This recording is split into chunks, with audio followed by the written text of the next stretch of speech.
Good morning प्यारे विद्यार्थियों। मोहता महाविद्यालय के BA part third home science की क्लास में आप सभी बच्चों का स्वागत है। पिछली क्लास में मैंने करवाया था, परिवार के बारे में बता रही थी कि परिवार क्या होता है, उसके अर्थ के बारे में जाना, उसकी परिभाषाओं, उसकी जो विशेषताएं हैं, कुछ परिभाषाएं की और कुछ हमने विशेषताओं के बारे में जाना कि परिवार जो होता है उसकी क्या क्या विशेषताएं होती हैं। आज की क्लास में हम करेंगे परिवार के कार्य क्या क्या होते हैं, परिवार जो होता है वो क्या क्या जिम्मेदारियां निभाता है, तो उसके बारे में जानेंगे।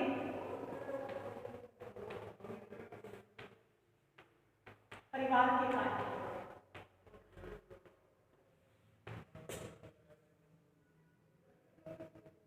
परिवार के अनगिनत फंक्शन ऑफ फैमिली है, तो परिवार के अनगिनत कार्य होते हैं। इन कार्यों को गिनना अथवा शब्दबद्ध करना बड़ा ही मुश्किल होता है, आसान कार्य नहीं है। परिवार सदैव 24 घंटे अपने बच्चों एवं सदस्यों के कल्याण के लिए, बेहतर भविष्य के लिए और उनके भविष्य निर्माण के लिए, उनके सुखी जीवन बिताने के लिए कार्य करते रहते हैं। माता पिता अपना संपूर्ण जीवन बच्चों की खातिर समर्पित कर देता है और वह निस्वार्थ भाव से सेवा करता है। इसी तरह बच्चे भी बड़े होकर माता पिता का आदर सम्मान करते हैं और उनकी सेवा करते हैं। अतः परिवार के कार्यों को गिना पाना अत्यंत ही मुश्किल कार्य है। मैकाइवर ने कहा है कि संकट काल में व्यक्ति देश के लिए कार्य करता है और युद्ध लड़ते हुए शहीद हो जाता है, परंतु परिवार के लिए तो वो जीवन पर्यंत है, वो कार्य करता रहता है, परिश्रम करता रहता है। तो ये जीवन पर्यंत चलता रहता है, कभी खत्म नहीं होता है परिवार के जो कार्य होते हैं। परिवार के जो कार्य हैं वो काफ़ी प्रकार के होते हैं। कौन कौन से कार्य है? सबसे पहले परिवार के जो कार्य है वो है जैविकीय कार्य।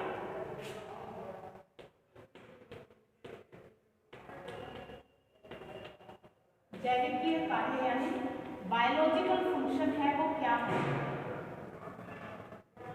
जैविकीय कार्य बायोलॉजिकल फंक्शन है। बायोलॉजिकल फंक्शन यानी जैविकीय प्राणी शास्त्रीय कार्यों के अंतर्गत परिवार है वो निम्न कार्य करता है। इसके अंदर सबसे पहले वो करता है यौन इच्छाओं की संतुष्टि। इसके अंतर्गत आ जाएंगे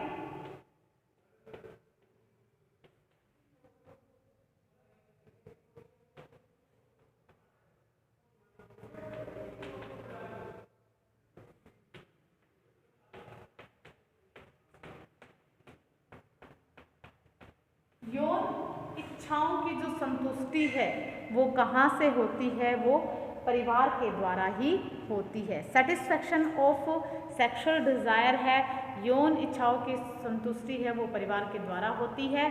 स्त्री और जो पुरुष होता है वो विवाह बंधन में बंध जाते हैं और एक दूसरे से आबद्ध होते हैं तथा अपनी जो यौन इच्छाओं की जो संतुष्टि है वो विवाह के बाद ही समाज है वो उन्हें स्वीकृति प्रदान करता है और उनको लैंगिक संबंध बनाए रखने के लिए स्वीकृति प्रदान करता है। यदि यौन इच्छाओं की संतुष्टि परिवार द्वारा नहीं हो पाती तो समाज में हिंसा, बर्बरता एवं बलात्कार की जो घटनाएं हैं वो आश्चर्यजनक रूप से बढ़ जाएंगे। समाज उन्हें हे एवं निंदनीय दृष्टि से देखता है, जो क्या करता है, वेश्यापन करते हैं अथवा यौन इच्छाओं की संतुष्टि घर से बाहर जाकर दूसरी स्त्रियों से संबंध बनाकर रखते हैं, तो उनको समाज के द्वारा स्वीकृति नहीं मिलती है और वो गंदी नज़रों से उनको देखा जाता है। भारत में पति पत्नी द्वारा की गई यौन इच्छाएं, यौन क्रिया पवित्र एवं धार्मिक भावनाओं से युक्त मानी जाती हैं। प्रत्येक दंपति की यह कामना होती है कि इस रति क्रिया के फलस्वरूप जो संतान उत्पन्न होती है वह सर्वगुण संपन्न एवं तेजस्वी होगी, जिससे मानव जाति का कल्याण होगा तथा उनके नाम को उज्जवल करेगा, यानी उनके नाम को रोशन करेगा। दूसरा जो जैविकीय कार्य है वो होता है, इसके अंदर संतानोत्पत्ति एवं बच्चों का लालन पालन। संतानोत्पत्ति और बच्चों का लालन पालन है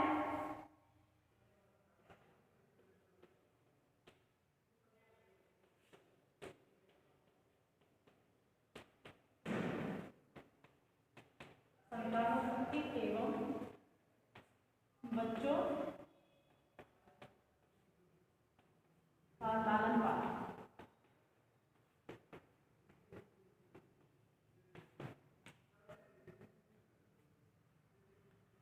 संतानोत्पत्ति परिवार का परंपरागत, मौलिक एवं सार्वभौमिक कार्य है। मानव जाति की निरंतरता एवं अस्तित्व बनाए रखने के लिए संतानोत्पत्ति है वो आवश्यक है। इसके बिना तो मानव जाति का नामो निशान ही पृथ्वी पर समाप्त हो जाएगा। यद्यपि वैद्य नहीं मानता और उसे दर दर की ठोकरें खाने हेतु मजबूर कर देता है। विवाह और उपरांत विवाह के बाद ही यौन क्रिया के फलस्वरूप जो संतान उत्पन्न होती है वे वैध होते हैं। उन्हें समाज के द्वारा मान्यता या स्वीकृति मिलती है। उनका पालन पोषण परिवार है बड़े प्यार प्रेम से करता है और उत्साह से करता है।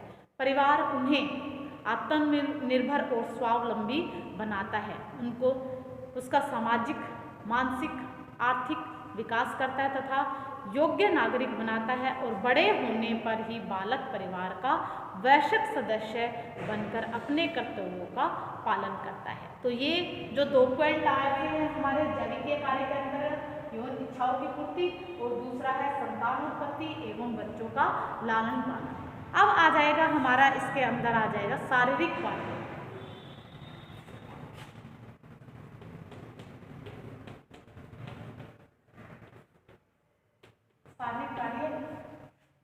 शारीरिक कार्यों के अंतर्गत परिवार द्वारा शारीरिक कार्य भी संपन्न किए जाते हैं। शारीरिक कार्यों के अंतर्गत भी काफ़ी कार्य आते हैं। सबसे पहले होते हैं शारीरिक संरक्षण का कार्य।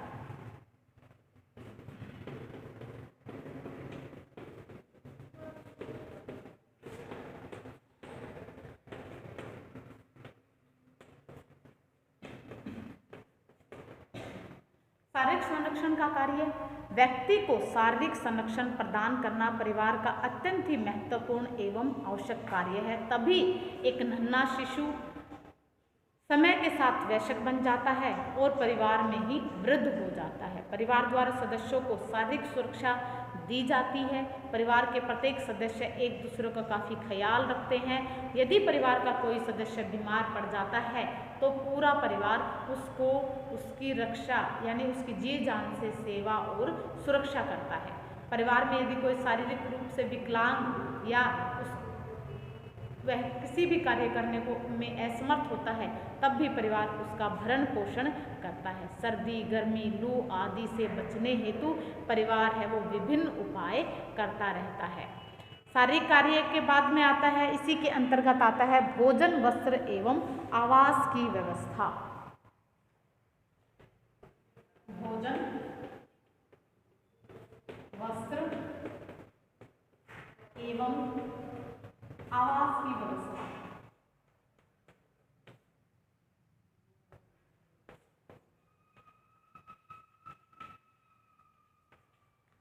भोजन, वस्त्र और आवास की मनुष्य का सर्वाधिक सुरक्षित स्थल अपना घर होता है। सबसे जो सुरक्षित स्थान माना जाता है वो अपना घर होता है। वहाँ परिवार के लोग रहते हैं और हर सुख दुख वह परिवार में बांटा जाता है। जन्म से लेकर मृत्यु पर्यंत तक उसकी आवश्यकताओं एवं इच्छाओं की जो पूर्ति है वो परिवार के द्वारा की जाती है।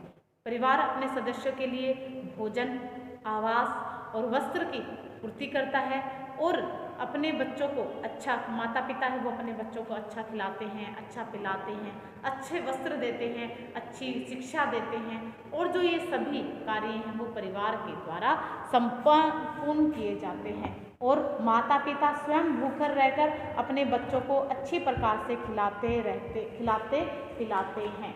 परिवार आवास की व्यवस्था करता है, भले ही वह झुग्गी झूपड़ी में के रूप में हो या बंगला या महल के रूप में हो। परिवार अपने सदस्य अपने आवास में प्रसन्नता के साथ में मिलजुल कर रहते हैं और प्यार से रहते हैं। बिना घर के परिवार के सदस्य एकत्रित होकर वहाँ सब इस प्रकार घर एवं परिवार एक दूसरे से काफ़ी गहराइयों से वो जुड़े हुए होते हैं। उन्हें एक दूसरे का पर्यायवाची भी माना जाए तो आश्चर्य की बात नहीं होती है।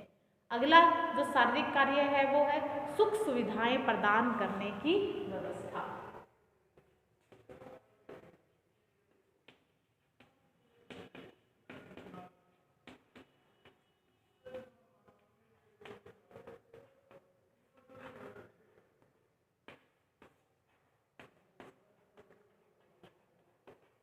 सुविधाएं प्रदान करने की आवश्यक व्यवस्था है वो परिवार के द्वारा ही की जाती है। मानव स्वभाव से ही आराम तलबी होता है, वह सुखपूर्वक जीवन व्यतीत करना चाहता है।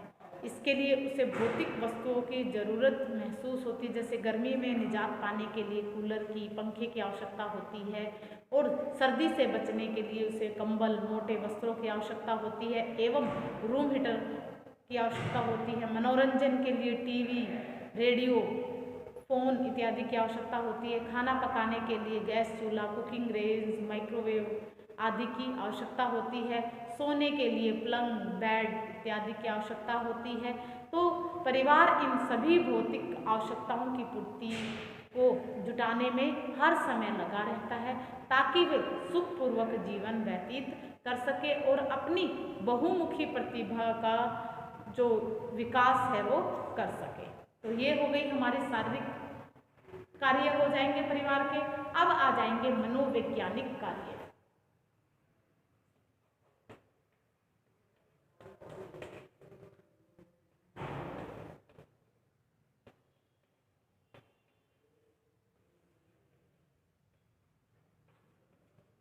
मनोवैज्ञानिक कार्य परिवार में न केवल संतानोत्पत्ति, यौन इच्छाओं की पूर्ति, बच्चों का पालन पोषण ही करता है बल्कि वह मनोवैज्ञानिक कार्य भी करता है। वह सदस्य को प्रेम एवं स्नेह की इच्छाओं में रखता है और उनको संबल प्रदान करता है। व्यक्तित्व विकास के लिए केवल संतुलित भोजन, सुख सुविधाएं, आवास, वस्त्र, अप टू डेट रहने की आवश्यकता पड़ती है बल्कि प्यार, सौहार्द्य, सहयोग, स्नेह, विश्वास, आदर, सहानुभूति, सेवा भाव आदि की भी आवश्यकता होती है और वो सभी हमें परिवार के द्वारा ही मिलती है। बिना परिवार के ये चीज़ें नहीं मिलती हैं।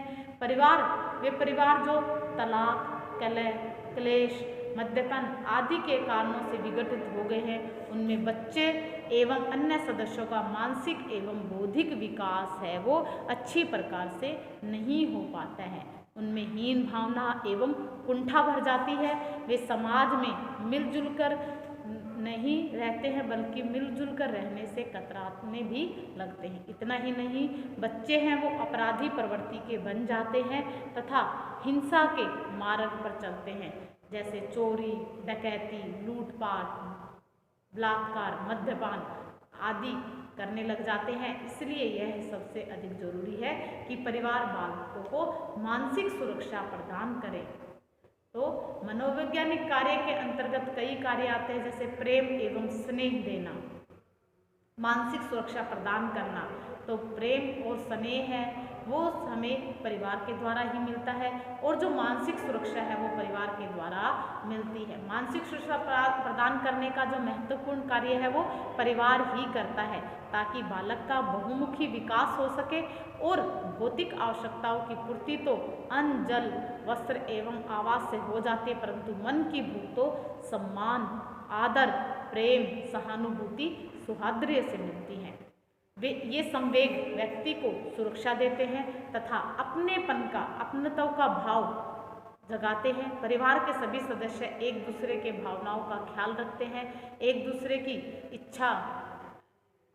इज्जत करते हैं तथा मिल मिलाप से रहते हैं। जिन परिवारों में बालक एवं परिवार के सदस्यों को मानसिक सुरक्षा नहीं मिलती है, उनकी भावनाओं की कदर नहीं की जाती है, वह परिवार जल्दी ही टूटकर बिखर जाते हैं। अगला आ जाएगा हमारा आर्थिक कार्य।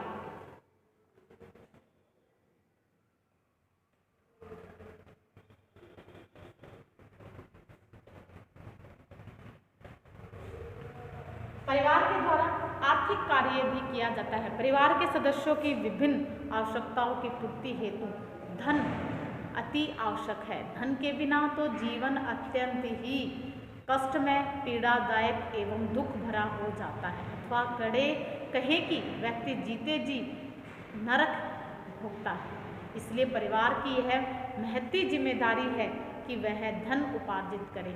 धनोपार्जन हेतु परिवार कई प्रकार के कार्य करता है, जैसे कि श्रम विभाजन करता है। परिवार के सभी सदस्यों को उम्र, लिंग, शिक्षा व योग्यता के अनुसार कुछ न कुछ कार्य करने पड़ते हैं। पुरुष यदि घर से बाहर जाकर नौकरी, व्यवसाय, कृषि, मजदूरी आदि करके धनोपार्जन का कार्य करता है, तो वहीं स्त्रियां घर का कार्य, बच्चों का पालन पोषण, परिवार की देखभाल, वृद्ध सदस्यों की देखभाल और आदि कार्य हैं वो स्त्रियों के द्वारा किए जाते हैं। वैसे आज की बढ़ती महंगाई, भोगवाद की चाह, भौतिक सुविधाओं को प्राप्त करने की लिप्सा, सुखमय जीवन जीने की चाह आदि कारणों से स्त्रियां भी घर से बाहर जाकर नौकरी करने लग गई हैं। ऐसी स्थिति में उन्हें घर बाहर दोनों ही क्षेत्रों में काम करना पड़ता है। बच्चे भी अपनी उम्र एवं योग्यता के अनुसार काम करके सहयोग करते हैं। लड़कियां घरेलू कार्यों में तो मदद करती हैं, घर के पढ़े लिखे सदस्य बालकों को पढ़ाने का काम करते हैं। तो इस प्रकार से श्रम विभाजन है वो किया जाता है। श्रम विभाजन के बाद में जो अगला जो आर्थिक कार्य आता है वो उत्पादक इकाई होता है। परिवार द्वारा उत्पादक कार्य किए जाते हैं। परिवार आर्थिक क्रियाओं का केंद्र है। कृषक परिवार में जो कृषक परिवार होते हैं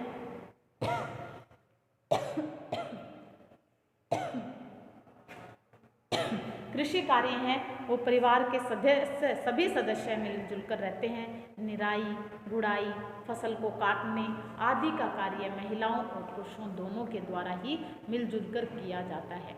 खेत बीज जोतने, बीजने, फसल काटने का कार्य सबके द्वारा मिलकर किया जाता है। परिवारों में पर्दा प्रथा तथा घर में स्त्रियां बाहर नहीं निकलती हैं, वहाँ अनाज भंडारण का कार्य औरतें ही करती हैं। कई छोटे छोटे गृह उद्योग धंधे परिवार ही चलाते हैं। यद्यपि बुनाई का काम, कारीगरी, सिलाई का काम, सुनार का काम पीढ़ी दर पीढ़ी परिवार के द्वारा आज भी किया जाता है। पापड़, बड़ी, मंगोड़ी, अचार, जैम, जेली, मुरब्बा बनाना ये सभी परिवार के सदस्य मिलजुल कर कार्य करते हैं। तो इस प्रकार से ये क्या है, एक प्रोडक्टिव यूनिट होती है जो उत्पादक इकाई है वो की तरह ये कार्य करते हैं। बचत एवं विनियोग का प्रबंध आज का विकसित मानव न केवल आज की, अभी की अर्थात आने वाले भविष्य की भी चिंता करता है और आवश्यकताओं स्थिति के बारे में भी सोचता है, बल्कि भविष्य के लिए भी वह जागरूक रहता है। इसके लिए वह बचत करता है और अपने बचाए हुए धन का विनियोग विभिन्न साधनों में करके लाभ कमाता है। जीवन बीमा जैसी संस्थाओं में धन विनियोग करके जोखिम को कम करता तथा मरने के बाद भी परिवार को आर्थिक तंगी से बचाने के लिए वो मदद करता है। तो इस प्रकार से वह मरने के उपरांत भी कार्य किया जाता है। उत्तराधिकार का निर्धारण आमतौर पर सभी परिवार धन अर्जित करते तथा वे यह चाहते कि यह धन उनको अपनी आने वाली पीढ़ी के भी काम आ जाए। घर के मुखिया की मृत्यु के पश्चात संपत्ति उसके उत्तराधिकारी या वारिस को सौंप दी जाती है।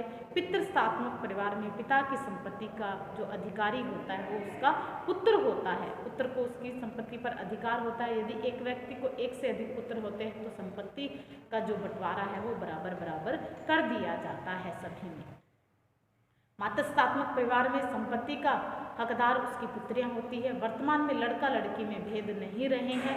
आज जो पिता की प्रॉपर्टी है चाहे माता की प्रॉपर्टी है उसमें लड़का और लड़की दोनों का समान अधिकार होता है। तो ये हो गए हमारे इसके बारे में आर्थिक कार्य। अब आ जाएंगे सामाजिक कार्य।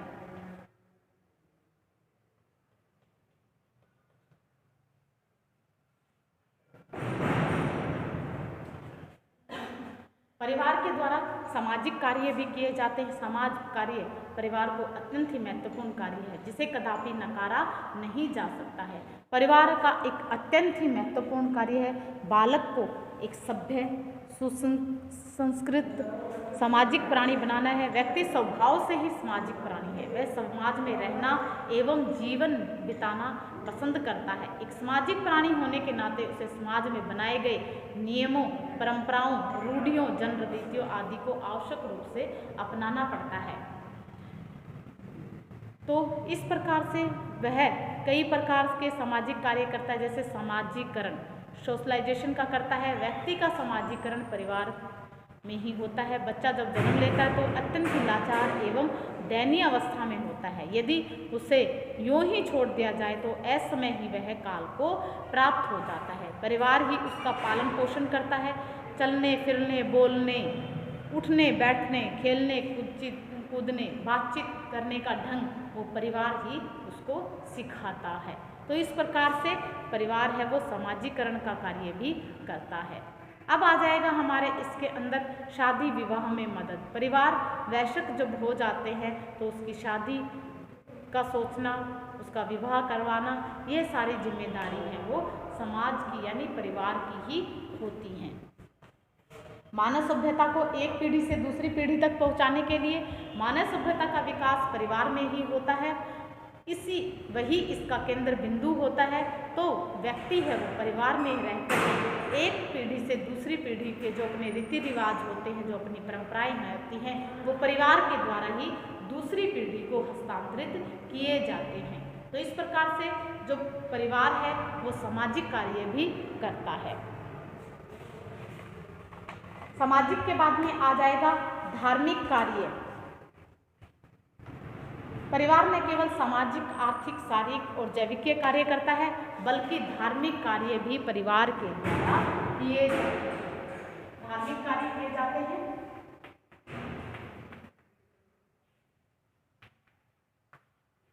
धार्मिक कार्य किए जाते हैं।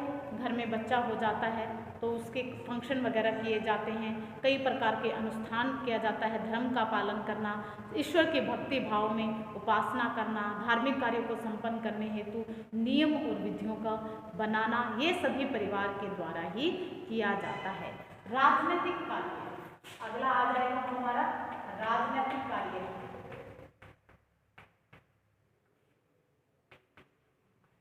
परिवार के द्वारा राजनीतिक कार्य भी किए जाते हैं। इसमें कोई दो मत नहीं है कि परिवार राजनीतिक शिक्षा की भी पाठशाला देता है। गांव में आज भी परिवार में राजनीतिक कार्य देखने को मिलते हैं।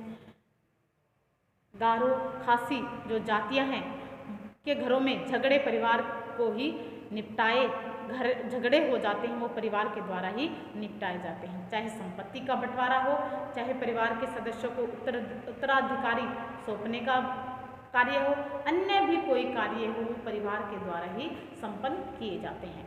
अतः परिवार राजनीतिक शिक्षा का एक सशक्त माध्यम है।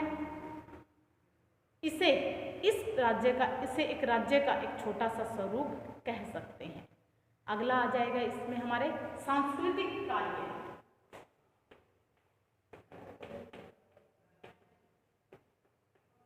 सांस्कृतिक कार्य परिवार है वो सांस्कृतिक कार्य भी करता है। सांस्कृतिक कार्य किस प्रकार से करता है? परिवार धर्म एवं संस्कृति का संरक्षक एवं पोषक होता है। उससे उसका सच्चा उपासक माना जाता है। परिवार के माध्यम से ही बच्चा अपनी संस्कृति, अपने धर्म, रीति रिवाज, जो अपनी परंपराएं आदि का ज्ञान अर्जित करता है। और फिर जब वह वयस्क हो जाता है तो वह अपने बच्चों को यही धर्म, यही रीति रिवाज, यही जो परंपराएं संस्कृति होती हैं उनको वह आगे की ओर लेकर जाता है। तो वह पीढ़ी दर पीढ़ी जो ये परंपराएं, रीति रिवाज, जो धर्म होते हैं वो व्यक्ति के द्वारा एक पीढ़ी से दूसरी पीढ़ी में हस्तांतरित किए जाते हैं। शैक्षिक कार्य आ जाएंगे। अब हमारा जो अगला है वो शैक्षिक कार्य। शैक्षिक कार्य है और एक आ जाएगा इसमें मनोरंजनात्मक कार्य।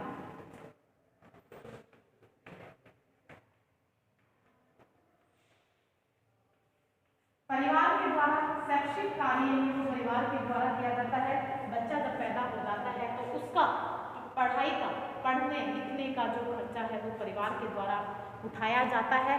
परिवार ही उसे शिक्षा देता है। स्टार्टिंग में वह जो प्रथम पाठशाला होती है वह परिवार ही होता है और परिवार के उस पाठशाला से निकलकर वह दूसरी पाठशाला में भी परिवार के द्वारा उसको भेजा जाता है ताकि वह अपने जीवन में एक अच्छा, एक सभ्य इंसान बन सके, एक शिक्षित इंसान बन सके, जिसके आधार पर वह अपना और अपने आने वाले भविष्य में तरक्की कर सके। तो इस प्रकार से वह शैक्षिक कार्य करता है। मनोरंजनात्मक कार्य भी परिवार द्वारा मनोरंजन जैसे महत्वपूर्ण कार्य भी किए जाते हैं। छोटे बच्चों की तोतली आवाज़, उनकी किलकारियाँ, इनकी खिलखिलाती हंसी, उनके ठुमक ठुमक कर चलने का ढंग, उनकी शरारतें एवं भोली सूरत किसके मन को आनंदित एवं हर्षित नहीं करती हैं।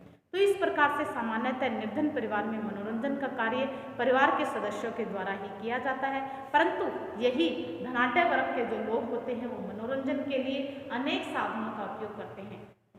आज के समय में आप देखते हैं मनोरंजन के लिए बहुत सारे साधन हैं, वो आ गए हैं। बच्चे आउटडोर गेम्स खेलते हैं, इंडोर गेम्स खेलते हैं, उनके लिए TV, laptop, tablet, phone, radio, इन सभी का आयोजन है या प्रबंध है वो घर के द्वारा घर पर ही किया जाता है। तो इस प्रकार से ये हुए परिवार के बहुत से कार्य होते हैं जो संपन्न किए जाते हैं। उनमें बहुत सारे हमने किए, जैसे परिवार के जैविकीय कार्य किए, शारीरिक संरक्षण का कार्य हो गया, भोजन वस्त्र आवरण की व्यवस्था, शारीरिक कार्य हो गए, मनोवैज्ञानिक कार्य है, शैक्षिक कार्य है, मनोरंजनात्मक कार्य है, सामाजिक कार्य है, आर्थिक कार्य है, धार्मिक, राजनीतिक और ये सभी कार्य हैं वो परिवार के द्वारा किए जाते हैं। तो उम्मीद है कि परिवार के जो ये कार्य हैं ये काफ़ी इम्पोर्टेंट है। परिवार का जो एक क्वेश्चन मैंने कल की क्लास में और आज की क्लास में जितना भी करवाया है वो पूरा का पूरा इम्पोर्टेंट है। ये बड़े क्वेश्चन में आ जाता है कि परिवार के बारे में बताइए, परिवार क्या होता है, उसके अर्थ बताइए, उसकी विशेषताएं बताइए और उसके कार्य बताइए। तो आज के लिए इतना ही। Okay, bye, have a nice day.